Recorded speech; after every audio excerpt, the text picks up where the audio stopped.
the best of the week on Relevant Radio.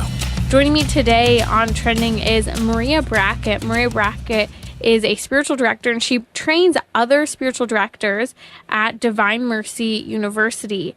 They have an incredible program there, and I was intrigued when I heard about this recently because I hear people all the time say, I was told I need a spiritual director. I don't have one. I don't know what that means. And I get it. I remember when I first really got into the thick of college and people started talking about spiritual direction. I went, what is that?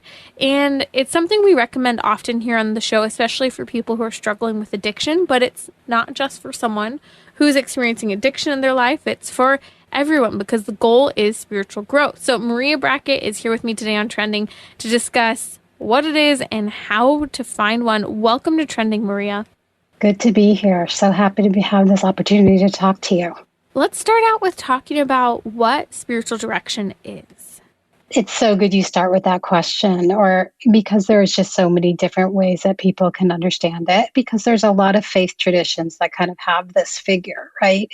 And with the whole, new age and coaches and everything like that, people can get a little bit lost, right? In our program, we call it spiritual direction because that's the way that the church always refers to it. And it's not because it's like an executive directive coach that's telling you everything you need to be doing. But that's just the way that the church has always talked about this person that gives you spiritual counsel. In the catechism, there's a number on spiritual directors. It's number 2690. And it calls them servants of the living tradition of prayer. And I think that's a beautiful place to start. They're people that accompany you in your relationship with the Lord and are really trying to serve you in your encounters with Him, to help you to hear Him more deeply, to see Him better, to become more attentive, more aware of where He's working in your lives. I love that quote. And really, I think at the core of it is, again, that idea of moving forward with prayer, growing in prayer, because prayer can become so stagnant for anyone very easily. And sometimes we need that push to change our prayer life or make peace with maybe you're in the thick of the dark night of the soul and you're struggling in your prayer life. And that's actually maybe a good sign that there's growth, or maybe you're being lazy and you need to work on your prayer life. So what should someone expect if they start receiving spiritual direction? Well, I think they should expect that kind of clarity, not necessarily from the spiritual director themselves, but like in the conversations that they're having with their spiritual director. The spiritual director tries to, in a prayerful environment of that session, that spiritual direction session, help the person, kind of walk into their interior and speak about where they're finding God, where they're maybe getting stuck, right, or feeling stuck. And then just with that conversation, the person is able to kind of understand a little bit better. It's like they get the opportunity to talk about what they're experiencing. And often they realize as they're talking where the Lord is. So I think deep listening, it's an environment of deep listening. I think you should feel listened to when you go to spiritual direction. You should feel understood by your spiritual director. And I think it makes you feel seen and understood by the Lord Himself. To me, it's also a confidential environment, right? So it allows the person to have a space where they can talk freely and they can talk about whatever they would like to talk about, this interior space, this interiority where, so many questions arise inside of us. And if we have that confidential and that, we trust our spiritual director, it can be a great place to just really open your heart and share. And through that sharing and the presence of the Holy Spirit, of course, that's there, I think there's just powerful doors open. And as you said, I think we're reignited sometimes in our prayer life and our relationship with the Lord.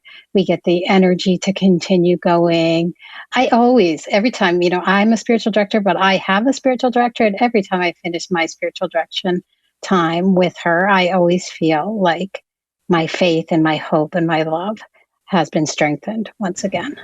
I love Divine Mercy University. They have been at the forefront of producing sound Catholic psychologists and therapists for years now. And when I heard that they had this spiritual direction program that you're heading up there at Divine Mercy University, I was really intrigued. So can you comment between the differences between seeing a therapist versus a spiritual director? Because I find a lot of people do treat spiritual direction like therapy. And is that a mistake? Yeah, exactly. They're very different. They're both, spiritual direction is a ministry. It's not a helping profession like counseling or therapy is, right? And therapy and counseling usually have, it's a problem solving. They're trying to help you to kind of work through a problem, right? A human problem of human functioning, whether emotions or relationships or things like that. Of course, you bring your whole person to spiritual direction. So definitely you're talking about relationships, you're talking about different things that are going along on with you. But the real purpose of spiritual direction is to help you in your walk with the Lord. And of course, the Lord is everywhere. You're a human person. You bring everything. But, it's really about that relationship with the Lord.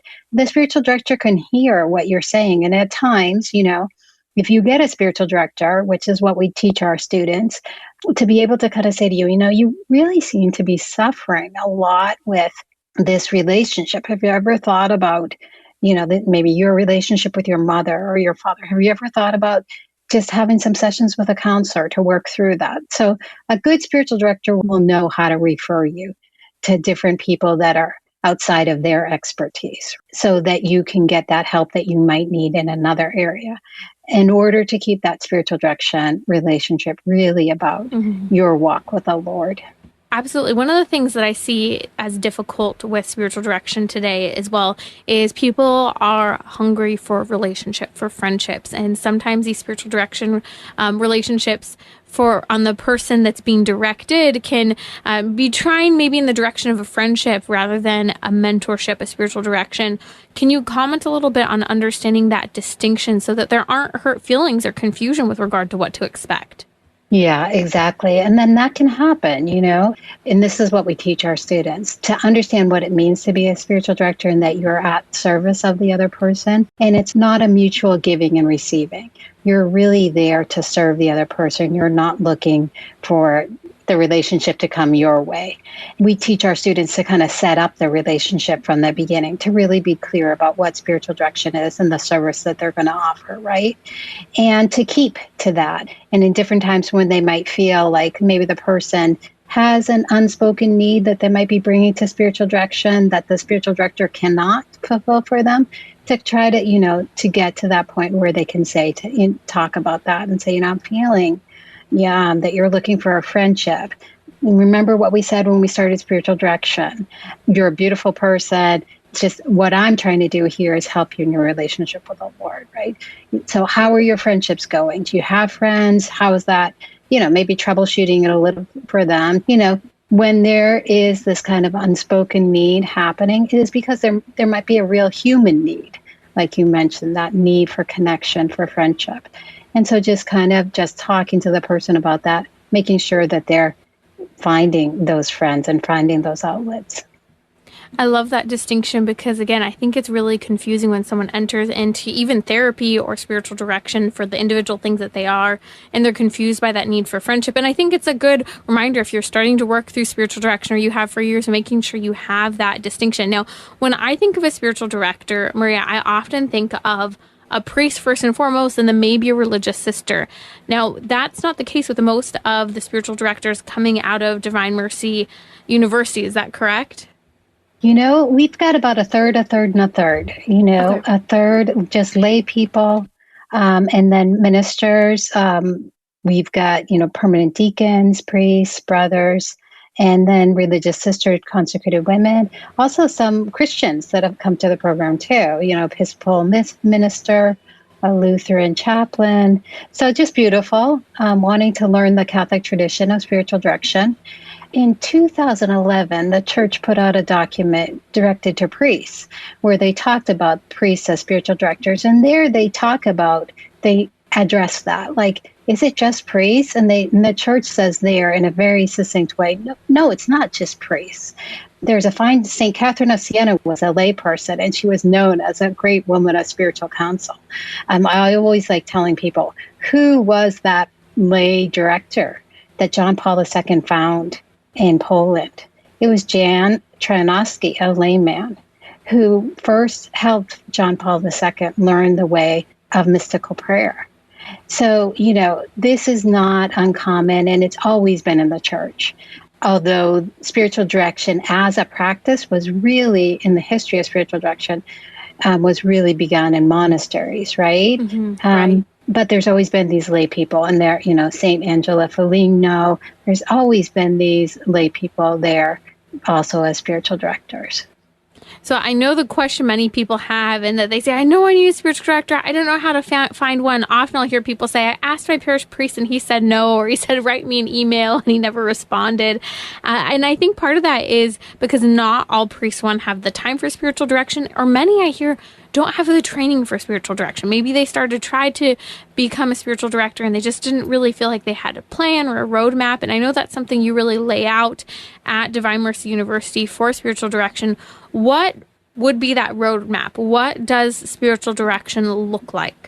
So, first of all, it's just kind of setting up the relationship, whether it's with your parish priest, like you said, sometimes it's difficult for them, or you can ask around. But, it's just setting up that relationship, maybe having a first discussion where you can just share with the person what your needs are, why you're looking for spiritual direction. And then just kind of helping them. You got to help them a little bit, know a little bit about you, a little bit of your history of your walk with the Lord. So that they can understand just where you're at and get a sense. And then you've got to be patient because it takes a little bit of time for the relationship to kind of get into its groove. But you do have to be looking for someone that you can trust and that you feel like you're at ease over time, sitting with them and talking to them about your relationship with the Lord, because it's such a special relationship, such a sacred space. Sometimes you might be surprised if you have a convent or a good monastery in the area near you.